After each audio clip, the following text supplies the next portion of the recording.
Hey, salut à tous, c'est Adam Bros et bienvenue dans cette nouvelle vidéo du concept qui n'a toujours pas de nom. Et juste avant de commencer, j'aurai quelques précisions à faire très importantes. Tout d'abord, comme je l'avais expliqué dans ma vidéo de la semaine dernière, je suis actuellement en vacances, ce qui fait que ce que vous voyez là, ce sont des vidéos d'été qui ont été tournées avant que je parte en vacances, donc c'est des vidéos souvent un peu moins travaillées sur le fond, et pour ça, je m'en excuse. Aussi, vu le sujet de la vidéo, et on va y venir après, cette vidéo ne sera pas monétisée, c'est sûr, et surtout ne sera pas mise en avant. Alors, je vous demanderai, si jamais elle vous plaît évidemment, de la partager, de mettre vraiment un pouce bleu, etc. De faire en sorte qu'elle ait un minimum de référencement, même si j'y crois pas trop, mais en tout cas de la partager en retweetant, en la partageant en story ou en l'envoyant à un ami, c'est le seul moyen qu'elle fonctionne un petit peu. Donc, si vous voulez soutenir la chaîne, c'est le moment. Aussi, cette vidéo est une vidéo débat, donc je vais vous donner les différents points de vue que j'ai trouvés sur internet, et d'habitude je fais en sorte de cacher mon avis, ou en tout cas de pas le laisser non plus trop apparaître, mais là je vous avoue que j'ai même pas vraiment d'avis tranché sur la question, donc l'objectif c'est vraiment que je vous informe, je trouvais quelques trucs intéressants, etc. et qu'en commentaire vous puissiez donner votre avis. Et évidemment que vous respectiez les gens qui sont pas d'accord avec vous. On va donc parler de la sexualisation ou de l'hypersexualisation dans la pop culture. Et c'est un terme qui est assez flou et même les universitaires reprochent au terme d'être assez flou. Donc on va d'abord se mettre d'accord sur une définition que j'ai trouvée pour le coup sur Wikipédia, faute de mieux, mais que je vais donc vous lire. L'hypersexualisation ou la sexualisation précoce est un terme employé par des spécialistes en psychologie de l'enfant, sexologie ou sociologie pour désigner la tendance observée depuis la révolution sexuelle des années 1960 à une commercialisation et une médiatisation de la sexualité qui affecte le développement des enfants et adolescents. C'est un phénomène qui touche principalement les femmes, mais qui concerne aussi les hommes, même si c'est dans une moindre mesure, on le verra. Et donc il faut se rendre à l'évidence d'une chose, le sexe fait vendre, et la sexualisation des femmes, etc. fait donc forcément vendre beaucoup plus. Et si dans la définition donnée par Wikipédia on nous laisse entendre que c'est depuis la révolution sexuelle que d'un seul coup les mœurs sont devenues dépravées, etc. en fait pas vraiment. En 1870, donc il y a quand même beaucoup de temps et bien avant toute potentielle révolution sexuelle, croyez-moi, la société Pearl Tobacco donnait des images de femmes nues en même temps que leurs produits. Et bah devinez quoi ? Leurs chiffres de vente ont augmenté de manière très considérable. Et encore aujourd'hui, ça se vérifie avec de nombreuses pubs où on voit des personnes dénudées, des hommes comme des femmes d'ailleurs, avec des corps parfaits pour justement donner envie de vendre un peu plus et attirer l'attention. Parce qu'aujourd'hui, on est dans un monde où il y a tellement de pubs, où on a tellement d'informations, on le sait, on est dans un monde surmédiatisé avec trop d'informations. On l'a vu la semaine dernière sur les réseaux sociaux où je parlais de Twitter, on a d'un seul coup plus d'une centaine de tweets à chaque fois qu'on va dessus.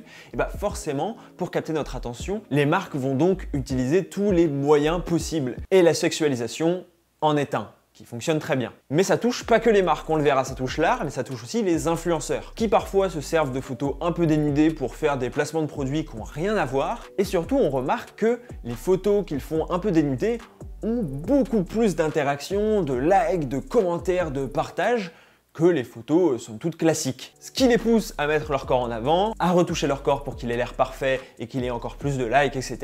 C'est un cercle vicieux, pour le coup on en a parlé dans la vidéo sur Instagram pour le coup, mais c'est vrai que c'est très problématique à ce niveau-là. Mais le problème ne s'arrête pas aux marques et à la publicité. Et c'est là où ça nous intéresse aussi, ça touche la pop culture et notamment l'art, avec des femmes qui seraient objectifiées. Pour moi l'exemple le plus parlant et celui qui a fait le plus parler, c'est celui d'Harley Quinn. Jouée par Margot Robbie, elle était quand même assez sexualisée dans Suicide Squad, où elle était en petite tenue, etc. et beaucoup moins dans Birds of Prey. Beaucoup ont alors fait le rapprochement entre le fait que Suicide Squad soit réalisé par un homme, qui aurait donc une vision un peu machiste de la femme, et que Birds of Prey soit réalisé par une femme, qui a donc plus difficilement une vision machiste et a décidé plutôt de mettre en avant son personnage. Et ça se défend complètement, même si personnellement je vois plutôt une autre solution qui a l'air un peu plus simple, c'est simplement que Suicide Squad n'est pas un bon film, n'est pas un film raffiné et qui cherche à vraiment faire réfléchir et qui a donc pris le meilleur moyen de vendre son film, à savoir sexualiser son personnage principal, au-delà même de toute considération de femme-objet. Suicide Squad est un film qui est profondément feignant et s'il peut se permettre de ne pas développer un personnage en le mettant simplement en petite tenue, il va le faire. Ne regardez pas Suicide Squad, c'est vraiment pas bien. Mais bon, vous allez me dire jusque-là, ok d'accord, les marques, les films, etc. utilisent la sexualisation, utilisent un peu la nudité, etc. pour faire vendre, mais en soi, quel est le problème? Je pense pas que vous vous demandiez quel est le problème. Mais si vous le demandez quand même, je vais vous répondre avec des faits assez intéressants. Un rapport de l'American Psychological Association a passé en revue plus de 350 études sur justement la sexualisation précoce et les problèmes que ça pouvait engendrer. Et le constat est sans appel, cela est vraiment néfaste pour le développement de l'enfant et de l'adolescent, notamment pour son estime de soi, pour son rapport au corps, etc. Cela peut découler sur des complexes et même justement des troubles alimentaires, allant peut-être parfois jusqu'à l'anorexie. À force de voir l'image de femmes parfaites, en gros les petites filles aimeraient faire pareil. Je caricature un peu, mais c'est l'idée. Et cela peut même avoir des conséquences au-delà du physique. Alors on le sait, donc il y a les conséquences du physique, etc. Des personnes qui essayent donc de maigrir alors qu'ils n'ont pas vraiment besoin, des personnes qui aimeraient avoir plus de forme ou quoi que ce soit. Mais même au-delà de ça, ça peut poser d'autres problèmes dans la vie de tous les jours. Par exemple, il y a Barbara Fredrickson qui a mené une étude que je trouve super intéressante. En gros, elle a pris un panel de jeunes adolescents et de manière aléatoire, elle les a soit habillés de manière complètement classique, soit mis en maillot de bain. Puis ensuite, elle leur a fait passer un test de maths. Et bah les résultats sont clairs, les personnes habillées en maillot de bain ont moins réussi le test de maths que les autres. Parce qu'elles étaient tellement gênées et étaient tellement mal à l'aise par rapport justement à la manière dont elles étaient habillées, etc. qu'elles se sont moins concentrées sur le test de maths. Et quand Barbara Fredrickson a fait cette étude, ça touchait surtout principalement les filles. Les garçons n'étaient pas trop affectés. Mais depuis, cette étude a été refaite ces dernières années et maintenant les garçons sont aussi affectés par ça. On le voit donc, le rapport au corps donc peut poser problème d'un point de vue nutritif, etc.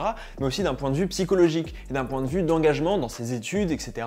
On le sait, il y a beaucoup de gens qui peuvent développer une phobie scolaire ou peuvent se sentir mal dans leur peau à tel point que forcément ils se détournent de leurs études, ils n'arrivent plus à se concentrer correctement parce qu'ils ont l'impression que tout le monde se moque d'eux en permanence. Et j'avais oublié de le préciser dans la vidéo, mais c'est quand même assez important. Il y a aussi la sexualisation des actrices dès le très jeune âge. Ce fut notamment le cas pour Nathalie Portman après le film Léon de Luc Besson, où elle s'était plainte justement d'avoir été sexualisée.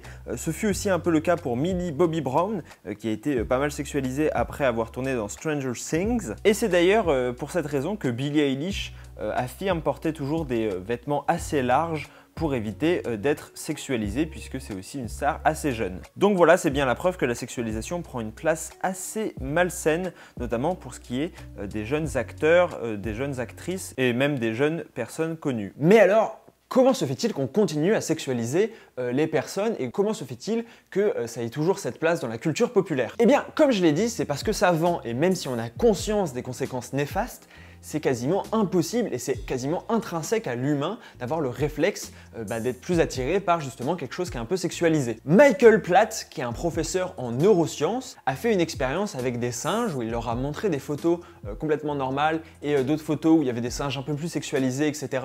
avec certains organes sexuels plus proéminents. Et les singes ont tout de suite porté plus attention à ceux qui étaient plus sexualisés. On l'a donc vu, la sexualisation dans la pop culture peut poser de nombreux problèmes. Mais alors, comment y remédier? Et je vous avoue que j'ai pas de solution miracle, personne n'en a vraiment. Je pense que le plus important, comme d'habitude, c'est d'en parler autour de vous, si vous êtes assez jeune, ou même si vous êtes moins jeune. L'objectif est de pas complexer sur en plus des corps qui sont souvent photoshopés et qui sont mis en valeur uniquement dans le but de vendre. Le problème, c'est que ça marche, et donc il y a très peu de chances que les marques s'arrêtent du jour au lendemain d'utiliser ces techniques, puisque le risque c'est que les concurrents continuent à utiliser cette technique et donc vendent 2 fois plus.